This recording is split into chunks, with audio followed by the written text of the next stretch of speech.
महल के बाहर तूफान चल रहा है। राजा विक्रम सिंह अपने सिंहासन पर चिंतित बैठे हैं।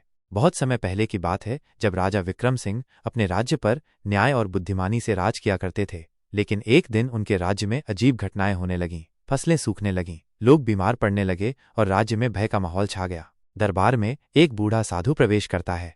साधु: हे राजन, यह सब एक शाप का परिणाम है। तुम्हें यह शाप तब तक परेशान करेगा जब तक तुम पश्चिम के गहरे जंगल में छिपे रहस्यमयी गुफा तक नहीं जाओगे। वहां एक जिन्न कैद है जो इस राज्य के बारे में सब कुछ जानता है। लेकिन सावधान, वह बहुत चालाक है।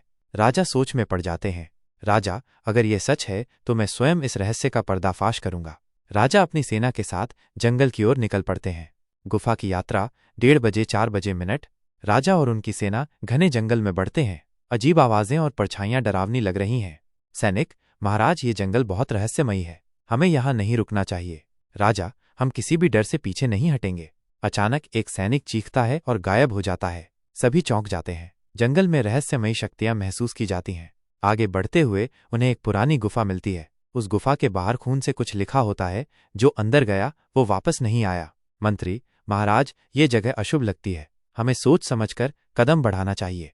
राजा बिना डरे गुफा में प्रवेश करते हैं। अंदर एक रहस्यमयी नीली रोशनी जल रही है और दीवारों पर अजीब आकृतियां बनी हुई हैं। तभी एक जोरदार हवा चलती है और अचानक एक संदूक खुल जाता है। धुएं के गुबार के साथ एक विशाल जिन्न प्रकट होता है। उसकी आंखें लाल हैं और उसकी हंसी डरावनी गूंजती है। जिन्न: हा हा हा, हजारों साल बाद किसी ने मेरी कैद तोड़ी। बताओ, कौन हो तुम और यहाँ क्यों आए हो? राजा: मैं राजा विक्रम सिंह हूँ। मैं ये जानने आया हूँ कि मेरे राज्य में इतनी विपत्तियां क्यों आ रही हैं। जिन्न कुछ सोचता है और फिर हंसता है। जिन्न: मैं तुम्हारे सवालों का जवाब दूंगा, लेकिन एक शर्त पर। मैं तुम्हें 3 इच्छाएं दूंगा, लेकिन अगर तुमने एक भी गलती की तो तुम्हारा अंत निश्चित है। राजा गहरी सोच में पड़ जाते हैं। राजा की पहली इच्छा: मैं चाहता हूं कि मेरा राज्य फिर से समृद्ध हो जाए। जिन्न हाथ घुमाता है और राज्य में खुशहाली लौट आती है। राजा की दूसरी इच्छा: मैं चाहता हूं कि मुझे ऐसा ज्ञान मिले जिससे मैं अपने राज्य को हमेशा सुरक्षित रख सकूं।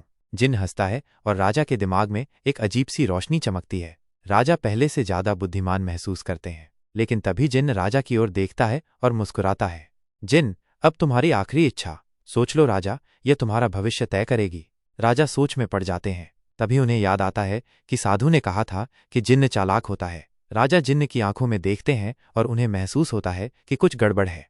राजा की नज़र गुफा की दीवारों पर पड़ती है। वहां कुछ लिखा होता है, अगर जिन्न को आज़ाद किया तो राज्य विनाश हो जाएगा। राजा को समझ आ जाता है कि यह जिन्न राज्य के विनाश का कारण है।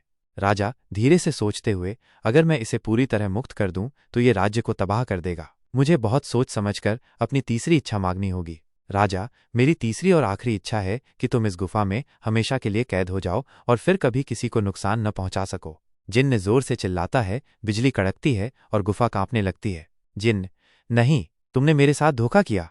एक जोरदार धमाका होता है और जिन्न फिर से संदूक में बंद हो जाता है। गुफा धीरे धीरे बंद होने लगती है। राजा और उनकी सेना सुरक्षित बाहर आ जाते हैं। महल में लौटने पर वे देखते हैं कि राज्य पहले से भी ज्यादा खुशहाल हो चुका है। साधु मुस्कुराते हुए राजा का स्वागत करता है। साधु: राजन, आपने बुद्धिमानी से निर्णय लिया। अगर आप जिन्न को पूरी तरह मुक्त कर देते तो ये राज्य नष्ट हो जाता। राजा समझ जाते हैं कि शक्ति से ज्यादा महत्वपूर्ण होती है बुद्धिमानी। क्या जिन्न संदूक से बाहर निकल पाएगा? जानने के लिए अगले भाग का इंतजार करें।